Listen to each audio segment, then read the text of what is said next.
আসসালামু আলাইকুম প্রিয় ভিউয়ার্স, চলে আসলাম আজকে আপনাদের ভালোবাসার এনামুল হক এনাম ঘুরে দেখানো যার কাম। আজকে ঘুরে দেখাবো গ্রামের গ্রামের যে প্রকৃতি, সেই প্রকৃতি আজকে ঘুরে দেখাবো আপনাদেরকে। গ্রামের একবারে ভিতরে চলে আসছি। গ্রাম দেখেন আমার পিছনে শুধু মাঠ আর মাঠ, শুধু খালি জায়গা, এখানে সবুজ ঘাসে ভরা।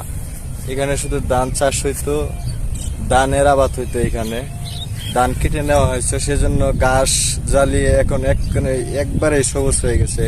এটা গ্রামের একবারে ভিতরে চলে আসছে।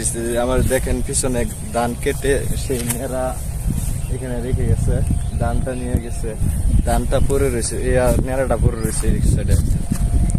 তো এই নেড়া এইভাবেই থাকতো আমাদের এলাকায় আগে। এখন হয়তো আমাদের এলাকায় তেমন কৃষিকাজ হয় না, সেজন্য গ্রাম দেখতে পারি না। তাই আমরা আজকে চলে আসলাম